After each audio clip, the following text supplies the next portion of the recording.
بہرحال پہلی بات یہ ہے جو بالکل تاریخی حقیقت ہے کہ جن کتابوں کو بھی آسمانی ہونے کا دعویٰ ہے ان میں واحد کتاب ہے قرآن مجید، جس کا متن محفوظ ہے۔ دنیا میں کوئی اور کتاب ایسی نہیں ہے جو یہ دعویٰ کر کے قرآن کے مقابلے میں آ سکے۔ اور پھر آپ کو معلوم ہے کہ کتنے بڑے پیمانے پر پوری امت میں اس حفاظت قرآن کے عمل میں حفاظ حصہ لے رہے ہیں، لکھوکھا حفاظ موجود ہیں۔ بعض ممالک میں آپ کو 8-8 10-10 برس کے بچے جو ہیں وہ حافظ مل جائے۔ کوئی دنیا میں اور کتاب نہیں ہے کہ جس کے حافظ موجود ہیں۔ بڑے بڑے علماء کی تصحیح کر دیتے ہیں 8-8 سال کے بچے کہ یہ آپ غلط پڑھ رہے ہیں۔ اس کے اس طریقے سے ایک ایک شوشہ جو ہے وہ محفوظ کر لیا گیا۔ تو یہ بات جو ہے یہ قرآن مجید کی عظمت اور فضیلت کے ضمن میں پہلی حقیقت ہے کہ جسے ہمیں سامنے رکھنا چاہیے۔ اور اس حقیقت کے ادراک و شعور کے لیے قرآن پر ایمان لازم نہیں ہے، بلکہ یہ وہ بات ہے کہ جس کا اعتراف ہر شخص کرے گا، خواہ وہ قرآن کو اللہ کا کلام مانتا ہو یا نہ مانتا ہو۔ دوسری بات قرآن مجید کی عظمت کے ضمن میں یہ ہے، اور وہ اس پہلو سے پوری دنیا کو ماننی پڑے گی، اور واقعہ یہ ہے کہ جو ان میں اصحاب دانش و بینش ہیں وہ مانتے ہیں کہ محمد رسول اللہ صلی اللہ علیہ وسلم کا تعلق کسی پری ہسٹورک ایرا سے نہیں ہے۔ حضور کل 1400 برس پہلے کی شخصیت ہے۔ تاریخ کا یوں سمجھیے کہ نصف النہار، the very midday of history, کہ کوئی چیز بھی ان کی پردہ اخفاء میں نہیں ہے۔ اور حضور صلی اللہ علیہ وسلم کی یہ بات ہر شخص مانے گا کہ آپ نے تاریخ انسانی کا ایک عظیم ترین انقلاب برپا کیا۔ اس دور میں آپ کے علم میں ہوگا ابھی کچھ 6-7 سال پہلے امریکہ میں ایک کتاب شائع ہوئی دی 100۔ ڈاکٹر مائیکل ہارٹ اس کے مصنف ہیں۔ مشاہیر عالم کے موضوع پر اس سے پہلے بھی دنیا میں بہت کتابیں لکھی گئی، بڑے انسان، بڑی شخصیتیں، ان کے چھوٹے چھوٹے لائف سکیچ۔ لیکن یہ کتاب اس اعتبار سے بڑی یونیک ہے، منفرد ہے، کہ انہوں نے 100 افراد کا انتخاب کیا، پوری انسانی تاریخ کی عظیم ترین 100 شخصیتیں، پھر ان میں گریڈیشن کی، ان میں ایک درجہ بندی قائم کی۔ یہ 100 تو ہے عظیم ترین پوری نوع انسانی میں، ان میں عظیم ترین کون ہے، پھر نمبر 2 کون ہے، پھر نمبر 3 کون ہے۔ یہی وجہ ہے کہ انہوں نے تاریخی اعتبار سے مرتب نہیں کیا، کرونالوجیکل آرڈر میں نہیں، بلکہ اس ترتیب سے کہ جو عظیم ترین انسان ہے اس کے نزدیک نمبر 1 پر اس کو لائے، پھر نمبر 2 پر جو ان کے بعد ہے۔ اور آپ کے علم میں یہ بات ہوگی کہ وہ ڈاکٹر مائیکل ہارٹ دی 100 میں نمبر 1 پر لائے محمد رسول اللہ صلی اللہ علیہ وسلم۔ اور انہوں نے یہ کہا کہ بہت سے لوگ میری اس تصنیف میں نمبر 1 پر محمد کا ذکر دیکھ کر صلی اللہ علیہ وسلم حیران ہو گئے، اس لیے کہ ظاہر ہے وہ مسلمان نہیں، وہ تو عیسائی ہیں، تاحال بھی عیسائی ہیں۔ انہوں نے کہا کہ اس میں مجھے لازماً I owe an explanation، مجھے اس کی وضاحت کرنی پڑے گی، اور اس کی جو دلیل اس نے دی ہے وہ شخص کی ذہانت کی بہت بڑی عکاسی کرنے والی شے ہے۔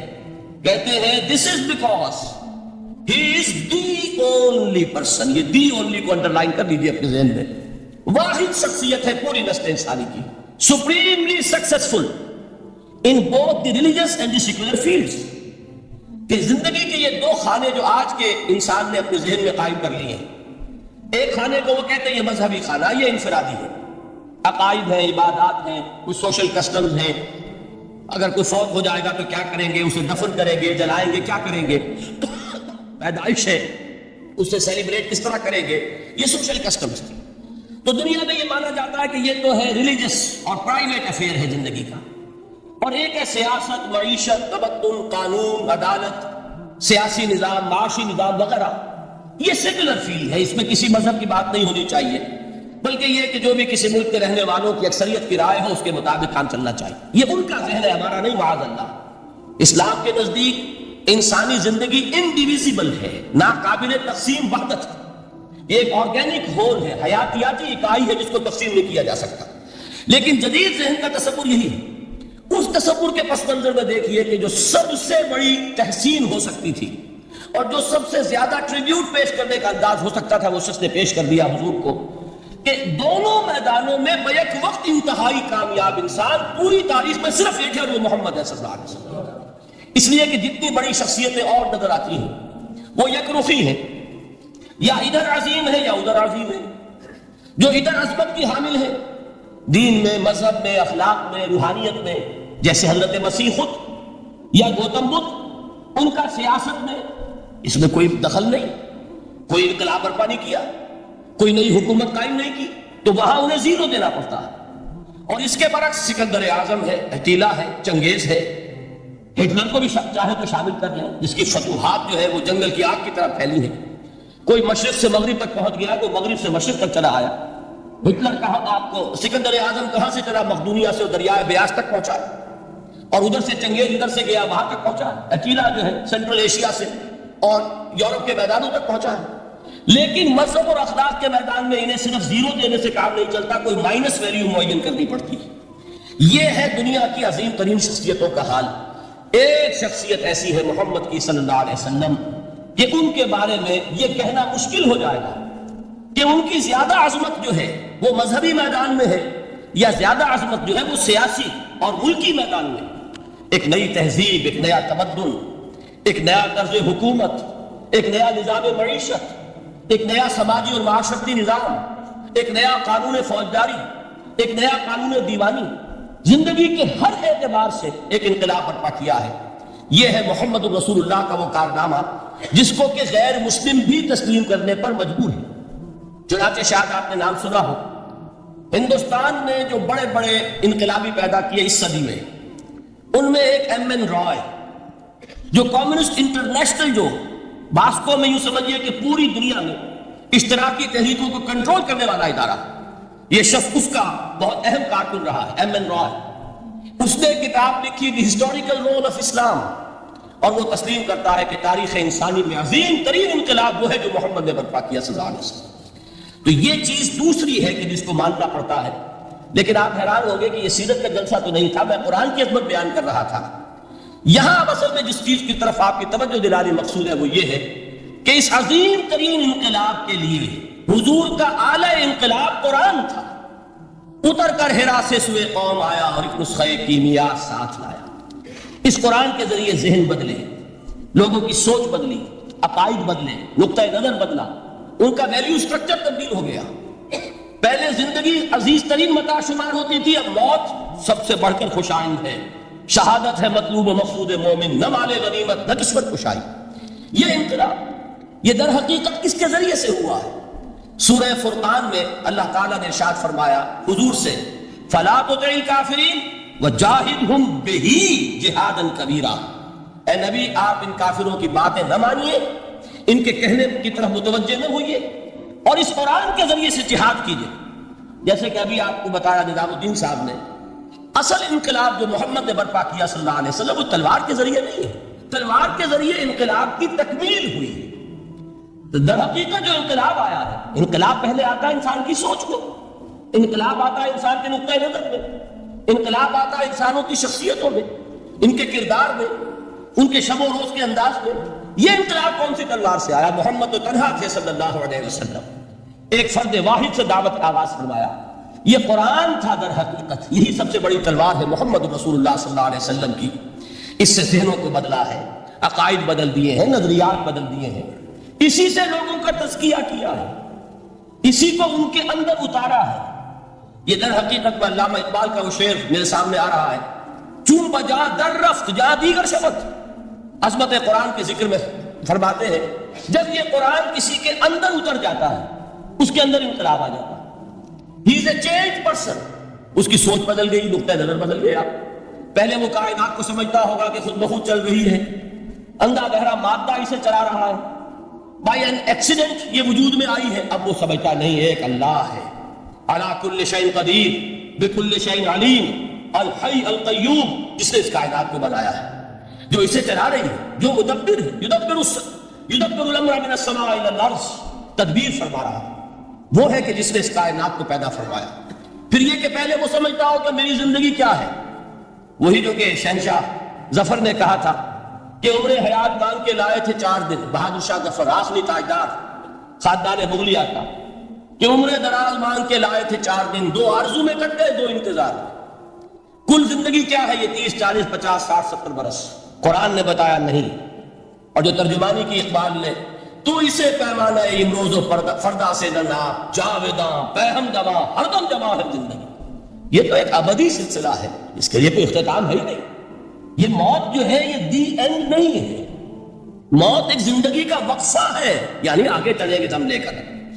یہ انقلاب ہے انسان کے فکر کا اور سوچ کا۔ اس انقلاب کے نتیجے میں وہ جماعت تیار ہوئی صحابہ کرام کی، ڈیڈیکیٹڈ، کمیٹڈ، جو آخرت کے طالب تھے، جو اللہ کے عاشق، محمد کے دیوانے صلی اللہ علیہ وسلم، تن من دھن قربان کرنے کے لیے تیار۔ حضور کے چشم ابرو کی جنبش جو ہے وہ ان کے لیے گویا کہ ایک حکم کے درجے میں ہے، جس کی کہ لازماً تعمیل ہوگی، اور انہوں نے اپنی گردنیں کٹوا دی، اپنے گھر اجڑوا دیے، اپنا دنیا کا جو بھی کچھ اثاثہ تھا وہ قربان کر دیا، نشاور کر دیا، تب کہیں جا کر انقلاب آیا۔ اور یہ شخصیتیں جو تیار ہوئی تو ان کے تیار کرنے میں ذریعہ کیا ہے؟ قرآن۔ یہی وجہ دیکھیے، نوٹ کیجئے، اسی بات کو دوسرے پیرا میں عرض کر رہا ہوں کہ تاریخ انبیاء کے ضمن میں بھی ایک بڑی عجیب حقیقت سامنے آئے گی۔ حضرت موسیٰ علیہ السلام کے معجزات دو بہت مشہور ہیں، عصائے موسیٰ اور ید بیضاء۔ ویسے قرآن مجید نے 7 مزید گنوائے ہیں، 9 آیات بینات، 9 بڑے کھلے کھلے معجزے جو فرعون اور آل فرعون کو دکھائے گا۔ پھر آپ کو معلوم ہے کہ اسی عصا کی ضرب سے سمندر کا پھٹ جانا، اسی عصا کی ضرب سے ایک چٹان سے 12 چشموں کا پھوٹ بہنا، اور پھر یہ کہ من و سلوہ کا نزول ہے اور غمام ہے صحرا کے اندر، جہاں کوئی چیز سائے کے لیے نہیں ہے، ان کے اوپر ابر کا سایہ کیا جا رہا ہے۔ یہ سارے معجزے آپ کو نظر آ رہے ہیں۔ اسی طریقے سے حضرت مسیح علیہ السلام، کیسے کیسے معجزے، مردہ کو کہا قم باذن اللہ، کھڑا ہو گیا، گارے سے بنایا ایک پرندے کی شکل اور اس میں پھونک ماری اور اڑتا ہوا پرندہ ہو گیا۔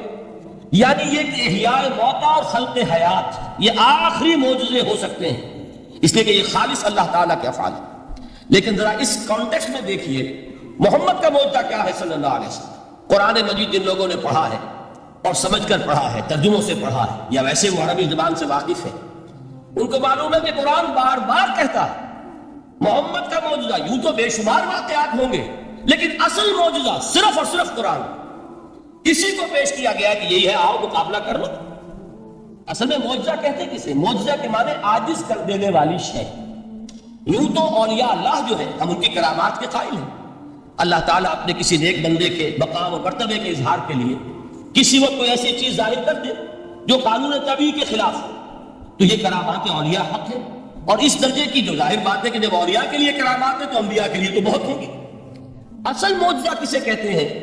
جسے کوئی نبی چیلنج کے ساتھ پیش کرتا ہے کہ یہ ہے میری رسالت کا ثبوت، آؤ مقابلہ کر لو۔ حضرت موسیٰ علیہ السلام کے جو اصل معجزے تھے وہ 2 تھے۔ ایک عصا جس کا کہ مقابلہ کیا، آپ کو معلوم ہے کہ فرعون نے تمام جو جادوگر تھے پورے مملکت کے انہیں جمع کیا اور مقابلہ کیا۔ تو جس چیز کو کہ پیش کیا جائے چیلنج کے ساتھ کہ آؤ تو مقابلہ کر لو، وہ اصل معجزہ ہوتا ہے اس نبی اور رسول کا۔ تو حضور صلی اللہ علیہ وسلم کا اصل معجزہ، یعنی معجزات آپ یہ موانتے میں مبتلا نہ ہو، میں بقیہ معجزات کی نفی نہیں کر رہا، یہ واقعات اپنی جگہ حق ہے کہ حضور کو پتھر سلام کرتے تھے۔ حضور صلی اللہ علیہ وسلم جس کھجور کے تنے کے ساتھ ٹیک لگا کر خطبہ دیا کرتے تھے، جبکہ ابھی مسجد نبی میں ممبر نہیں بنا تھا، جب تعداد زیادہ ہو گئی مسلمانوں کی اور ضرورت محسوس ہوئی کہ ذرا بلند مقام پر کھڑے ہو کر آپ خطبہ ارشاد فرمائیں، تو پھر وہ ممبر بنا کر رکھا گیا۔ پہلی مرتبہ جب آپ ممبر پر چڑھ رہے تھے خطبہ دینے کے لیے، تو اس کھجور کے سوکھے تنے میں سے ایسی آواز آئی جیسے کوئی بچہ بلک بلک کر رو رہا ہو کہ وہ سعادت جو مجھے حاصل رہی تھی آج تک میں محروم ہو گیا۔ تو یہ انبیاء کا مقام ہے۔ مولانا روم نے اسی لیے کہا ہے کہ فلسفی کو منکر حنانہ است، از ہوا سے انبیاء بیگانہ است۔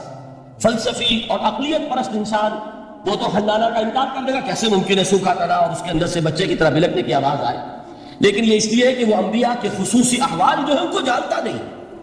اس قسم کے خلق عادت واقعات حضور کی زندگی میں بھی بے شمار ہیں، لیکن حضور کا وہ معجزہ جس میں تحدی کے ساتھ چیلنج کے انداز میں کہا گیا کہ آؤ مقابلہ کرو، وہ صرف اور صرف قرآن ہے۔ چنانچہ آپ سورہ بنی اسرائیل میں دیکھیں گے قُلْ لَئِنِ اجْتَمَعَتِ الْإِنسُ وَالْجِنُّ عَلَىٰ أَن يَأْتُوا بِمِثْلِ هَٰذَا الْقُرْآنِ لَا يَأْتُونَ بِمِثْلِهِ وَلَوْ كَانَ بَعْضُهُمْ لِبَعْضٍ ظَهِيرًا۔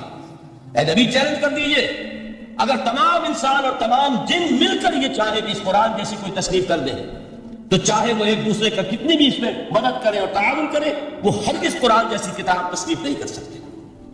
اس سے آگے بڑھ کر یہ بات کہی گئی، اچھا پورا قرآن نہیں لا سکتے، اس قرآن کی طرح کی 10 صورتیں ہی تصنیف کر لو۔ جب اس کا بھی جواب نہیں دیا گیا تو جسے کہتے ہیں برسبیل تنزل، اور پنجابی میں کہتا ہے کہ برے کو گھر تک پہنچانا، وہ برے کو گھر تک پہنچانے کے لیے فرمایا ایک سورت ہی بنانا ہو. یہ سورہ ہود میں اور سورہ یونس میں یہ مضمون آیا، اور پھر سورہ بقرہ میں ہجرت کے بعد جو پہلی سورت نازل ہوئی اس میں پھر اس کو دہرا دیا گیا. وَإِن كُنتُمْ فِي رَيْبٍ مِّمَّا نَزَّلْنَا عَلَىٰ عَبْدِنَا فَأْتُوا بِسُورَةٍ مِّن مِّثْلِهِ وَادْعُوا شُهَدَاءَكُم مِّن دُونِ اللَّهِ إِن كُنتُمْ صَادِقِينَ. کہ اگر تمہیں کوئی شک ہے اس کتاب کے بارے میں جو ہم نے نازل فرمائی ہے، شک کیا ہوگا؟ شک اسی بات پہ ہوگا کہ شاید یہ محمد کا اپنا کلام ہے صلی اللہ علیہ وسلم، یا کوئی اور انسان ہے جو انہیں سکھا پڑھا رہا ہے. اگر تمہیں اس نوعیت کا کوئی شک ہے تو اس جیسی ایک سورت بنا لاؤ. فاتو بسورۃ من مثلہ. اور نوٹ کیجئے گا سورۃ العصر بھی سورت ہے، سورۃ الکوثر بھی سورت ہے. 3 آیات بھی اگر ایسی تم تصنیف کر کے لے آؤ تب تو تمہیں کچھ شک کرنے کا حق حاصل ہوگا. اور اگر نہیں کر سکتے تو جان لو فَإِن لَمْ تَفْعَلُوا وَلَن تَفْعَلُوا. پھر اگر تم ایسا نہ کر سکو اور ہرگز نہیں کر سکو گے، ذرا چیلنج کا انداز دیکھیے کہ ہرگز نہیں کر سکو گے. فَاتَّقُوا النَّارَ الَّتِي وَقُودُهَا النَّاسُ وَالْحِجَارَةُ. ڈرو اس آگ سے جس کا ایندھن بنیں گے انسان اور پتھر. اب اس بات کو سمجھیے کہ تاریخی حقیقت ہے جس کا کوئی کافر انکار نہیں کر سکتا کہ وہ کوئی شخص اس چیلنج کو قبول کرنے کی ضرورت نہیں کر سکتا. اگر جھوٹ بوٹ کو بھی کوئی کھڑا ہو جاتا اور کہتا کہ ٹھیک ہے میں نے یہ ایک صورت بنائی ہے اور میرا دعویٰ یہ ہے کہ یہ قرآن جیسی ہے، تو ایک کنٹروورسی تو پیدا ہو جاتی ہے. کچھ لوگ چاہے کہتے کہ نہیں یہ قرآن کے سطح کی نہیں ہے، لیکن یہ کہ اس کا دعویٰ تو ہو جاتا. لیکن تاریخ یہ بتا رہی ہے کہ سرے سے کسی شخص نے اس کی ضرورت نہیں کی. اس درجے وہ قرآن سے مرعوب ہوئے. تو حضور کا سب سے بڑا معجزہ جو آج تک زندہ ہے، اس کو ذہن میں رکھیے، میں نے جو حضرت موسیٰ حضرت عیسیٰ کے معجزات گنوائے ہیں وہ در حقیقت ان کی اپنی ذات کے ساتھ تھے. ید بیضا موسیٰ کے ساتھ تھا، عصا معجزہ اس وقت تھا جب موسیٰ کے ہاتھ میں تھا. اس کے بعد کئی سو برس تک وہ صندوق سکینہ جو ہے، تابوت سکینہ، اس میں وہ عصا رکھا رہا، لیکن اب وہ معجزہ نہیں تھا، وہ سوکھی لکڑی تھی، اس کے سوا کچھ نہیں. تو تمام انبیاء اور رسول کے معجزے ختم ہو گئے، وہ ان کی ذات کے ساتھ تھے. محمد الرسول اللہ کی رسالت دائمی ہے تا قیام قیامت، لہذا معجزہ بھی آپ کا دائمی ہے. وہ معجزہ آج بھی موجود ہے. البتہ میں ادھر ضرور توجہ دلاؤں گا کہ قرآن مجید کے اعجاز کے 3 پہلو ہیں.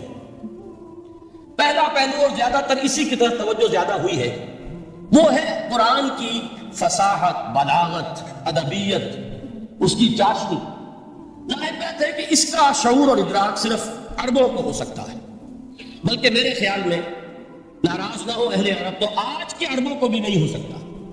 یہ دوسری دور کے عرب، ان کی اپنی جو اس وقت کی زبان تھی، اس زبان میں فصحاء، بلغاء، شعراء، خطباء، ان کو اتنا ذوق تھا کہ وہ باقی پوری دنیا کو کہتے تھے یہ گونگے ہیں، بولنا ہمیں آتا، خطیب ہم ہیں، شاعر ہم ہیں، خطبہ ہم دے سکتے ہیں، شعر ہم کہہ سکتے ہیں، باقی سب تو عجمی ہیں، گونگے ہیں.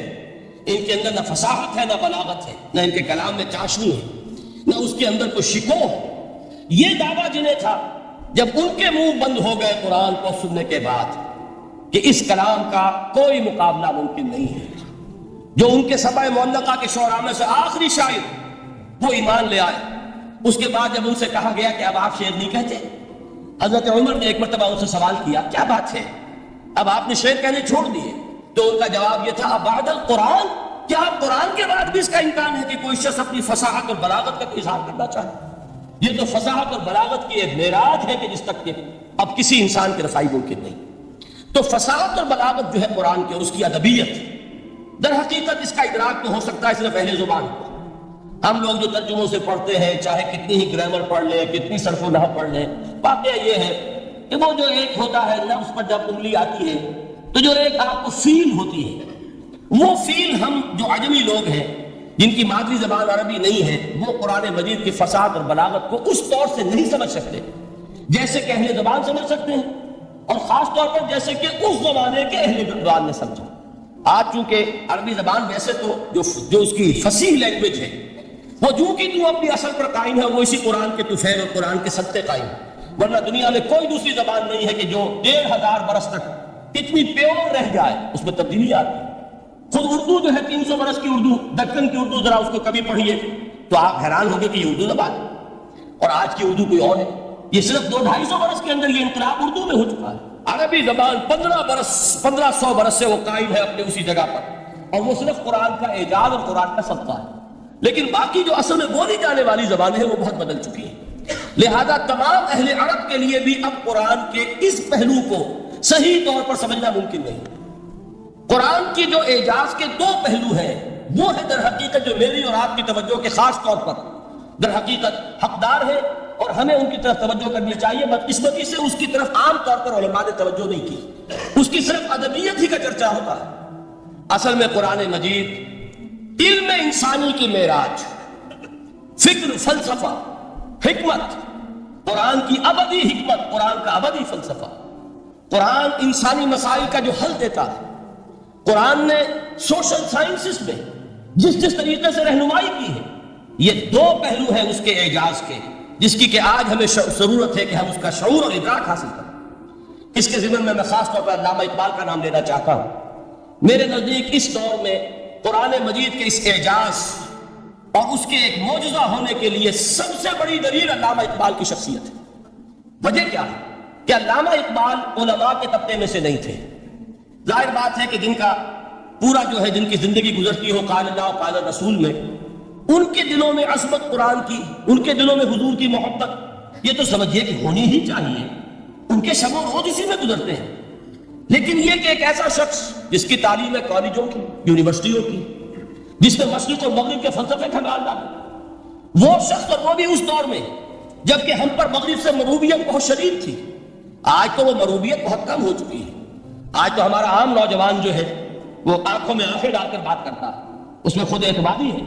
ہمارا بھی اپنا ایک معاشی نظام ہے، ہمارا اپنا ایک سیاسی نظام ہے، ہمارا ایک اپنا سماجی نظام ہے، ہماری اپنی سوشل ویلیوز ہے۔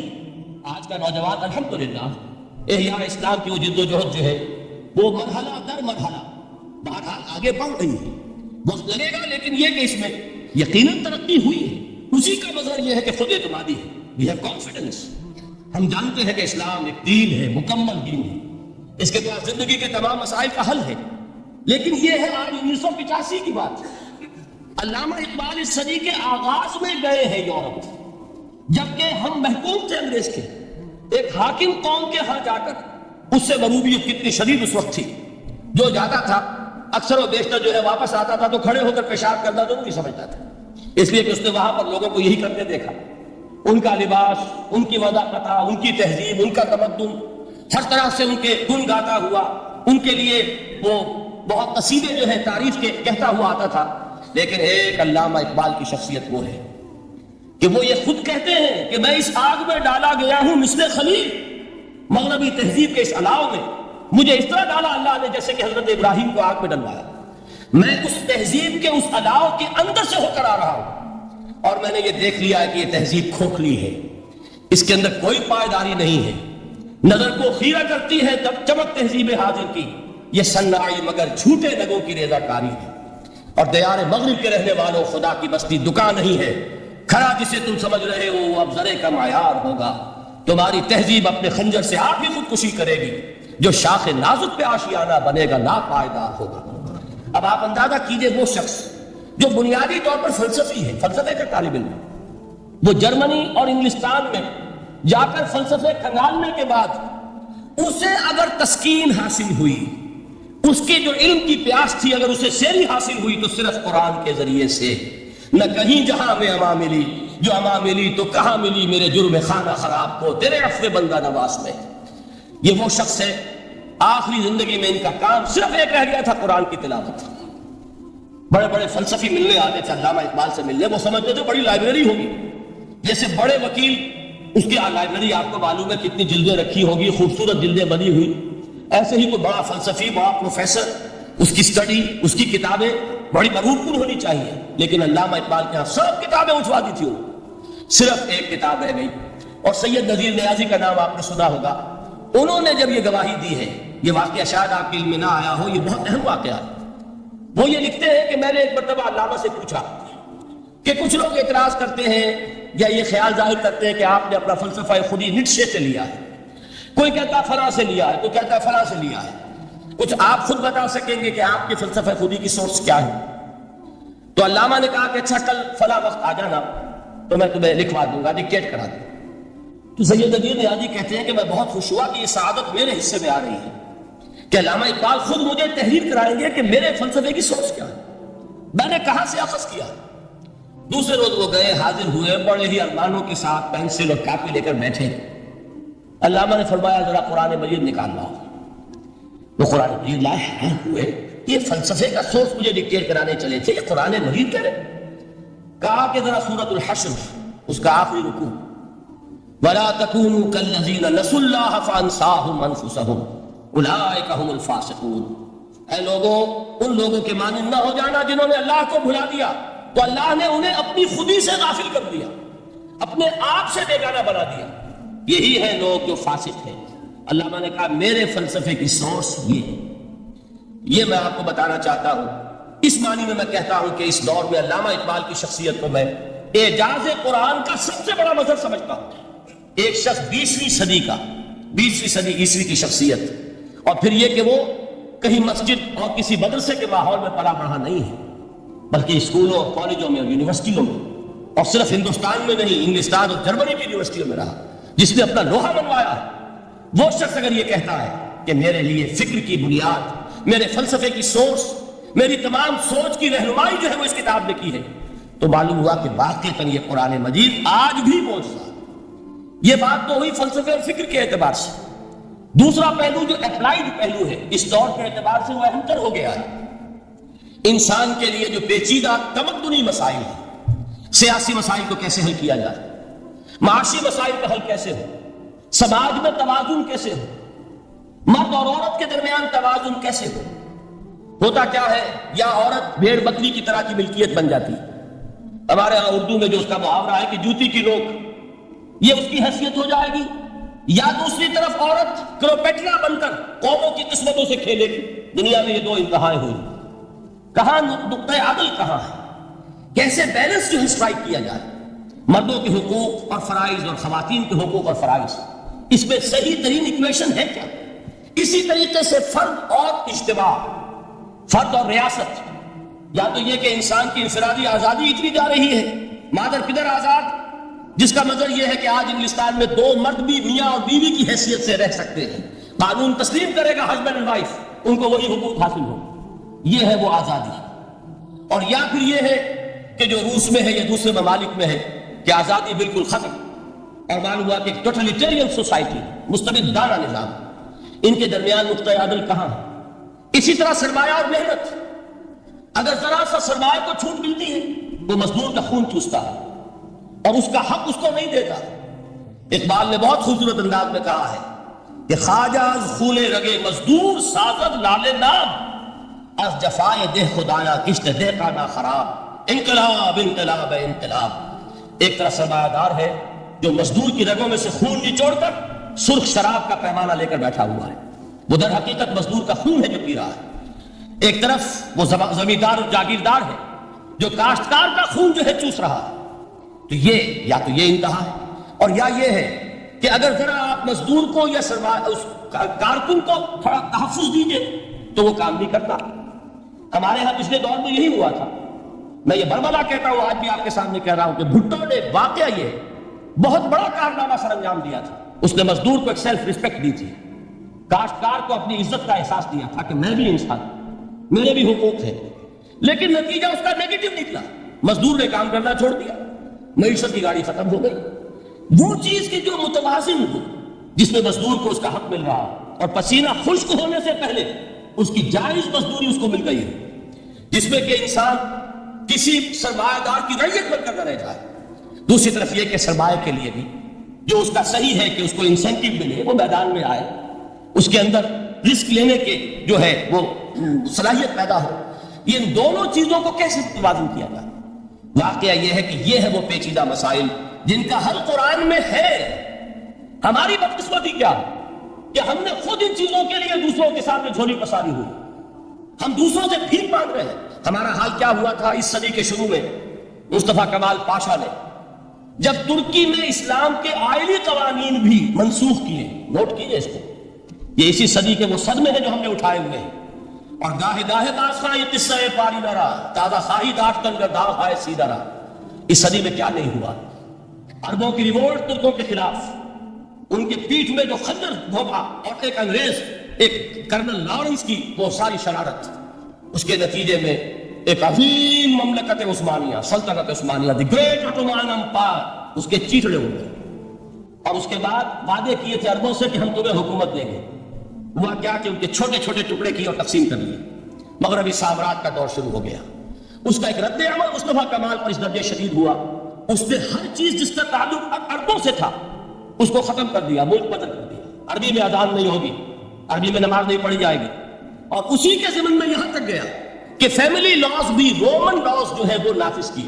تو یورپ کے اخبارات نے اس وقت یہ طنز کیا تھا مسلمانوں پر، یہ مسلمان عجیب قوم ہے، کہتے یہ ہے کہ ہمارے پاس دنیا کا بہترین ضابطہ ہے، بہترین قانون ہے، ہمارے قانون سے بہتر کسی کا قانون نہیں، اور حال یہ ہے کہ فیملی لاز کے لیے بھی یہ ہم سے بھیک مانگ رہے ہیں، ہم سے وہ قوانین لے کر اپنے یہاں نافذ کر رہے ہیں۔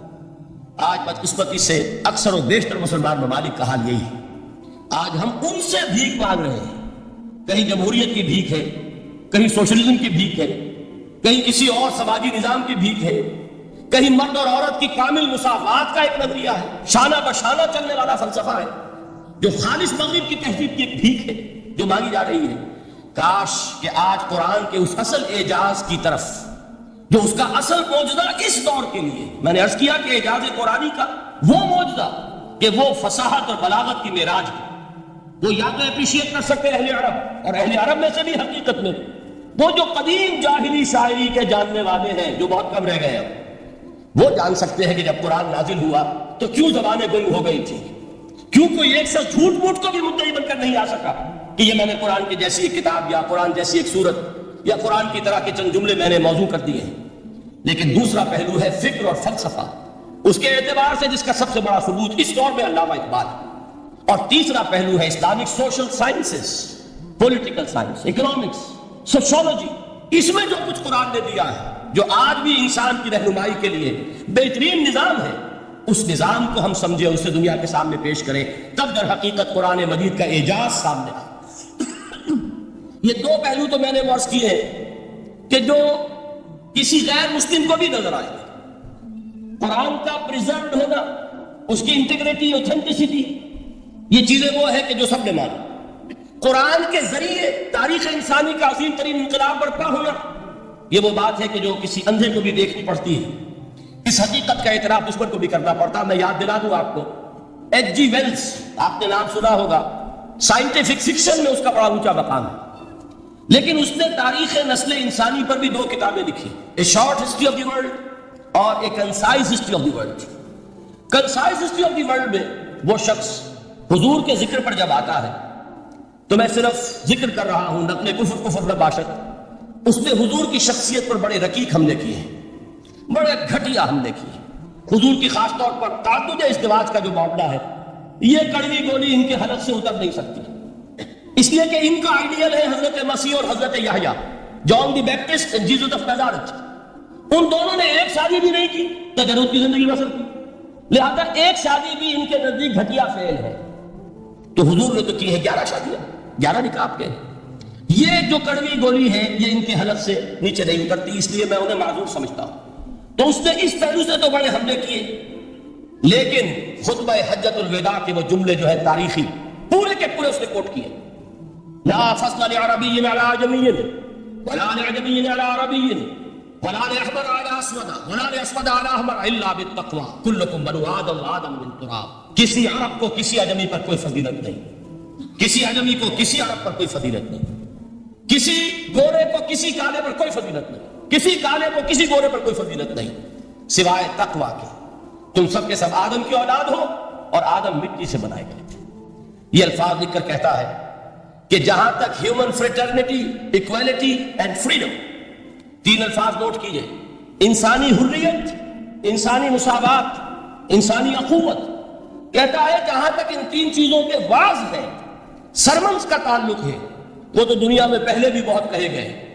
عیسائی ہونے کے باوجود خاص طور پر نام لیتا ہے جیسس آف نازارتھ۔ سرمنس تو حضرت مسیح کے ہاں بھی بہت مل جائیں گے کہ تمام انسان برابر ہیں، سب کو بھائی بھائی ہونا چاہیے، سب انسان آزاد ہیں، تمیز بندہ واقع فساد آدمیت ہے۔ لیکن وہ کہتا ہے کہ یہ ماننا پڑتا ہے تاریخ انسانی میں پہلی مرتبہ ان اصولوں پر ایک انسانی معاشرہ قائم کیا محمد نے صلی اللہ علیہ وسلم، یعنی حضور کے ساتھ یہ معاملہ ایمپٹی سلوگنز کا نہیں، یہ صرف باز نہیں ہے، یہ صرف سرمنز نہیں ہیں، یہ ایمپٹی سلوگنز نہیں ہیں. He translated these things into actuality. ایک حقیقت، ایک واقعے کی شکل دی ہے محمد نے صلی اللہ علیہ وسلم. وہ معاشرہ پیدا کیا جس میں انسانی اخوت، انسانی مساوات اور انسانی حریت، یہ تینوں اقدار میں تمام و کمال موجود تھی. یہی وجہ ہے اس صدی میں نوٹ کیجئے گاندھی جی، موہن داس کرم چند گاندھی، جس کو آج پوری دنیا میں تسلیم کیا جاتا ہے، عالم عرب میں بھی مہاتما گاندھی کی بڑی عزت ہے. پنڈت نہرو کا کسی زمانے میں استقبال ہوا تھا ریاض میں، تو ہمیں بہت غصہ آیا تھا کہ مرحبا برسول السلام، welcome to the prophet of peace. یہ الفاظ تھے کہ جن سے پنڈت نہرو کا استقبال ہوا تھا. غصہ ہمیں بہت آیا، یہ رسول کا لفظ استعمال کر دیا انہوں نے. بعد میں ہم نے سوچا بھائی رسول کے معنی ان کے ہاں ایلچی کے ہیں، تو انہوں نے اس کو اپنی جو بھی غلطی میں سمجھا یا صحیح سمجھا، اس کو چھوڑ دیجئے، میں کوئی سیاسی گفتگو نہیں کرنا چاہتا. انہوں نے سمجھا کہ یہ شخص اس وقت امن کا پیغام بر ہے، لہذا اس کو ویلکم کیا. بہرحال گاندھی جی کا جہاں تک معاملہ ہے، آپ کے علم میں ہے کہ پوری دنیا میں اس شخص کی عظمت کو تسلیم کیا گیا ہے. ہمارا معاملہ ہندوستانی مسلمانوں کا معاملہ یہ دوسرا ہے. وہ تو آپ کو معلوم ہے کہ جوتا جسے کاٹتا ہے اسے پتا چلتا ہے کہ جوتی کاٹ رہی ہے، ورنہ دیکھنے والے کو پتا چلے گا خوبصورت جوتا ہے، بڑا عمدہ جوتا ہے، کوئی اس میں خرابی نہیں ہے، لیکن جسے وہ پنچ کر رہی ہے اسے پتا ہے کہ یہ ہے کیا. اس اعتبار سے ہمارا معاملہ علیحدہ ہے، لیکن دنیا کو بہت خوبصورت اور بہت ہی اعلیٰ، بہت ہی اونچی شخصیت ایک نظر آتی ہے. بہرحال ایک پہلو سے یقیناً ماننا پڑے گا اس کی عظمت کو، کہ ہندو قوم کے لیے اور ہندوستان کے لیے، اس کی آزادی کے لیے جو عظیم جدوجہد کی ہے، اس میں کوئی شک نہیں. میں اس وقت جو بات عرض کرنا چاہتا ہوں کہ 1937 کا تصور کیجیے. 1937 میں آپ کو معلوم ہے 1935 میں قانون بنا تھا، اور پہلی مرتبہ الیکشنز ہوئے تھے بر صغیر میں 1937، اور وہ ہوئے تھے صوبائی الیکشنز. ان کے نتیجے میں وزارتیں قائم ہوئی. مسلم لیگ نے بائیکاٹ کیا تھا الیکشن کو، لہذا پورے ہندوستان میں تمام صوبوں میں کانگریس کے وزراء کی وزارتیں بنی. ہریجن اخبار میں ایک مقالہ لکھا تھا گاندھی جی نے اس وقت، جس میں کہ ان کانگریسی وزراء کے سامنے نصیحت کے انداز میں یہ بات رکھی تھی کہ آج جب کہ آپ لوگوں کو اختیار مل رہا ہے اور حکومت، یہ پہلی انسٹالمنٹ تھی جو انگریزوں نے دی تھی ہمیں، سیلف رول یا ہوم رول کی پہلی انسٹالمنٹ تھی، تو جو بھی تمہیں اختیارات مل رہے ہیں اس میں میں تمہارے سامنے حضرت ابو بکر اور حضرت عمر کی مثال رکھتا ہوں. یہ ہے وہ بات کہ جادو وہ جو سر چڑھ کر بولے. عربی میں کہتے ہیں الفضل ما شہدت بہ الاعداء، اصل فضیلت وہ ہے جس کا کہ دشمن اعتراف کرے. مہاتما گاندھی اگر اعتراف کر رہا ہے کہ تاریخ انسانی کی عظیم ترین شخصیتیں حکومت کی سطح پر وہ ابو بکر اور عمر ہیں، تو ابو بکر اور عمر کس درخت کے پھل ہیں؟ وہ شجرہ طیبہ، شجرہ نبوت ہے کہ جس کے پھل ہیں ابو بکر اور عمر، جن کو تربیت دی ہے محمد صلی اللہ علیہ وسلم. تو معلوم ہوا کہ یہ چیزیں وہ ہیں کہ جس کا لوہا آج دنیا مان رہی ہے. لہذا ہمیں قرآن مجید کے اعجاز کے پہلو سے ان اعتبارات سے خود بھی توجہ کرنی چاہیے اور دنیا کو بھی ادھر متوجہ کرنا چاہیے. اب میں تبرکاً 3 مقامات سے میں نے آیات پڑھی ہیں. قرآن مجید کی عظمت کا وہ ادراک اور شعور جو ہمیں ہو سکتا، ہم وہ کہ جو قرآن کو مانتے ہیں اللہ کا کلام، ہم اس بنیاد پر سمجھیں کہ اللہ نے اپنے کلام کی کیا مدح کی ہے. اور نمبر 2 یہ فارسی کا ایک مصرع ہے کہ قدر گوہر شاہ دانت کیا بدانت گوہری. ہیرے جواہرات کی قدر و قیمت یا بادشاہوں کو معلوم ہوتی ہے جو ان میں کھیلتے ہیں، اور یا یہ کہ جوہری کو جو ان کا کاروبار کرتا ہے، جانتا ہے، پہچان ہے، پرکھتا ہے. عام آدمی کو کیا پتا اس کے ہاتھ میں اگر کوئی آپ ہیرا رکھ دیں، وہ شمد شاید کو کوئی کانچ کا ٹکڑا، اسے اس کے اندر کوئی فرق محسوس نہیں ہوگا. قدر گوہر شاہ دانت یا بدانت گوہری، کہ ہیرے جواہرات جو ہیں ان کی قدر و قیمت کا اندازہ یا بادشاہوں کو ہوتا ہے یا جوہری کو ہوتا ہے. تو قرآن مجید کا عظمت کا صحیح ادراک یا اللہ کو ہے یا محمد رسول اللہ کو صلی اللہ علیہ وسلم. باقی جو کچھ دنیا دیکھتی ہے وہ تو ظاہر کا ایک پہلو ہے، وہ تاریخی حقائق ہیں جو میں نے آپ کے سامنے رکھے. باقی قرآن مجید کی عظمت کا کوئی صحیح ادراک ہو سکتا ہے یا وہ اللہ تعالیٰ کی زبانی اور یا ہوگا محمد رسول اللہ صلی اللہ علیہ وسلم کی فراہمی کی وجہ سے. اسی لیے میں نے 3 جگہ سے آیات پڑھی ہیں. ایک مقام سے سورہ رحمان کی ابتدائی 4 آیات، سورہ یونس کی 2 آیات، سورہ حشر کی 1 آیت، اور 3 احادیث نبویہ ہیں جن کا میں نے ذکر کیا ہے، اس لیے کہ تیسری جو ہے وہ بہت طویل حدیث ہے، وہ پوری میں اس وقت نہیں پڑھ سکتا تھا. اس کے صرف ابتدائی اور آخری کلمات میں نے اس وقت آپ کو سنائے. میں تھوڑی سی تشریح ان کی کروں گا تاکہ قرآن مجید کی عظمت کا جو نقش میرے اور آپ کے قلب پر ہونا چاہیے وہ صحیح صحیح در حقیقت ان آیات اور احادیث کی روشنی میں ہمارے دلوں پر قائم ہو جائے۔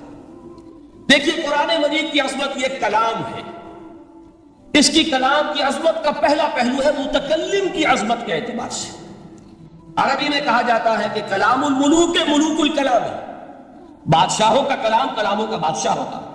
بادشاہ جب گفتگو کرے گا معلوم ہوگا شاہانہ انداز سے، ایک کوئی بھکاری گفتگو کرے گا یا کوئی گجرا گفتگو کرے گا، سبزی فروش کرے گا، کوئی مچھلی فروش کرے گا، ہر ایک کا پتہ چل جائے گا کہ کون بولا ہو، جس کو کہتے ہیں کہ تاج بازی راگ پایا۔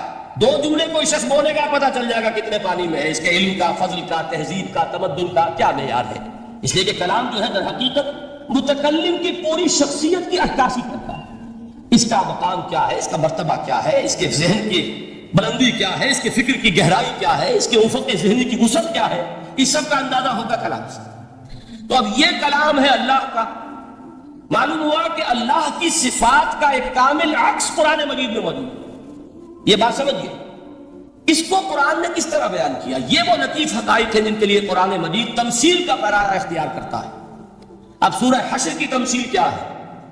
لو انزلنا هذا القرآن على جبل، اگر ہم نے اس قرآن کو کسی پہاڑ پر اتار دیا ہوتا لرأيته خاشعا متصدعا من خشية اللہ، تم دیکھتے اس پہاڑ کو کہ اللہ کی خشیت سے دب جاتا اور پھٹ جاتا۔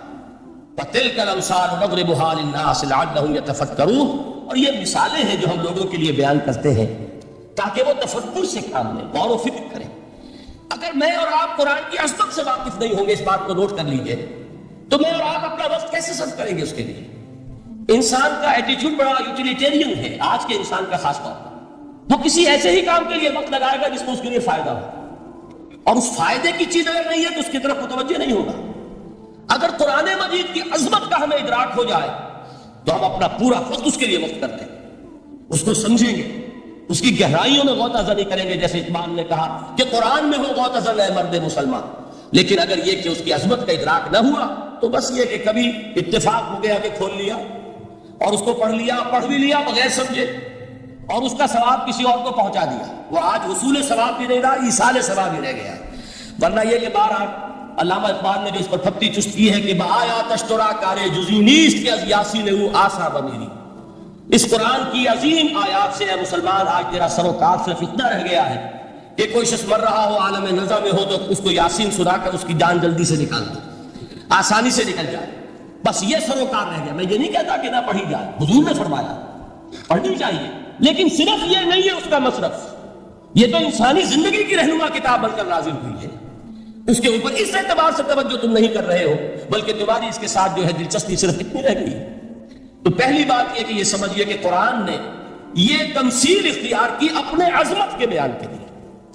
اگر ہم نے اس قرآن کو پہاڑ پر اتار دیا ہوتا تو تم دیکھتے کہ وہ پھٹ جاتا اور تب جاتا۔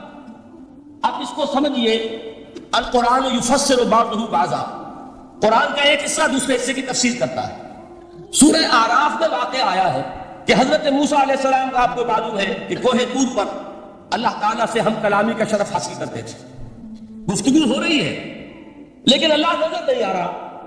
اب اس کو اپنے اوپر طاری کیجئے کہ صاف سامنے آتے بھی نہیں، صاف چھپتے بھی نہیں۔ یہ جو صورتحال تھی کہ اگر کسی کی آپ آواز سن رہے ہیں، کلام سن رہے ہیں، سامنے نہیں آ رہا، تو آپ کے دل میں خواہش پیدا ہوگی کہ ذرا سے یہ پردہ بھی اٹھا دیا جائے، مجھے دیدار بھی حاصل ہو جائے۔ لہذا سورہ اعراف میں ہے جب کئی بار یہ شرف ہم کلامی حاصل ہوا اللہ سے، تو حضرت موسیٰ علیہ السلام نے بڑی ہمت سے کام دیا، بڑی جرأت کی، درخواست کر دی، رب ارنی انظر الیک، یہ جو پردہ بیچ میں حائل کیا ہوا ہے پروردگار، تو میرا شوق دیکھ، میرا اشتیاق دیکھ، تو مجھے ذرا دیدار بھی عطا ہو جائے۔ اس پر کیا بات کہی گئی؟ لن ترانی، موسیٰ تم مجھے ہرگز نہیں دیکھ سکتے، تم اس جسد ظاہری کے ساتھ، اس جسد مادی کے ساتھ، ان عنصری آنکھوں سے میرا دیدار نہیں کر سکتے، ولیکن انظر الجبل، دیکھو ہم تمہیں ایک مثال دیے دیتے ہیں، ذرا اس پہاڑ کی طرف دیکھو، ہم اپنی ایک تجلی اس پر ڈالیں گے، فَإِنِ اسْتَقَرَّ مَكَانَهُ فَسَوْفَ تَرَانِي، اگر وہ پہاڑ ہماری تجلی کو جھیل جائے، تحمل کر لے، تو تم بھی سوچنا کہ شاید ہمیں دیکھ سکو۔ اس کے بعد ہوا کیا؟ فلما تجلی ربہ للجبل جعلہ دکا وخر موسیٰ صعقا۔ جب اللہ تعالیٰ نے پہاڑ پر اپنی ایک تجلی ڈالی تو وہ پہاڑ جو ہے پھٹ گیا، اور موسیٰ، اب دیکھیے براہ راست تجلی موسیٰ پر نہیں ہے، یہ انڈائریکٹ مشاہدہ ہے تجلی ربانی کا کہ جو پہاڑ پر ہوئی ہے، اور پہاڑ کی جو کیفیت ہوئی ہے اس کے مشاہدے سے حضرت موسیٰ بے ہوش ہو کر گر گئے۔ فصعق موسیٰ خر موسیٰ صعقا۔ یہ ہے وہ مثال جو یہاں دی ہے قرآن کے لیے۔ لو انزلنا هذا القرآن على جبل لرأيته خاشعا متصدعا من خشیۃ اللہ۔ نتیجہ کیا نکلا؟ انفر کیجئے، استدلال، استنتاج۔ نتیجہ یہ نکلا کہ جو تاثیر تجلی ذات ربانی کی ہے وہی تاثیر کلام ربانی کی ہے، صرف یہ ہے کہ ہمیں اس کا شعور نہیں، ہمیں اس کا ادراک نہیں۔ یہ بالکل ذات کی تجلی کی جو تاثیر تھی وہی قرآن خود بیان کر رہا ہے کہ اس کلام ربانی کی ہے۔ اس کو بھی علامہ اقبال نے خوب کہا ہے، فاش گویم آنچ در دل مزمرست، صاف کہہ دیتا ہوں جو کچھ میرے دل میں ہے، یہ کتابیں نیست چیزیں دیگر است۔ اسے کتاب نہ سمجھ بیٹھنا قرآن کو، یہ کتاب نہیں ہے، کچھ اور ہے۔ کچھ اور کیا ہے؟ مثل حق پنہاؤ ہم پیداستو، زندہ پائندہ گویاستو۔ یہ تو جیسے اللہ تعالیٰ کی ذات ہے، مثل حق، ذات حق سبحانہ و تعالیٰ کی طرح یہ زندہ ہے، پائندہ ہے۔ مثل حق، پائندہ گویاستو، یہ جو ہے زندہ ہے، یہ متکلم ہے، کلام نہیں ہے۔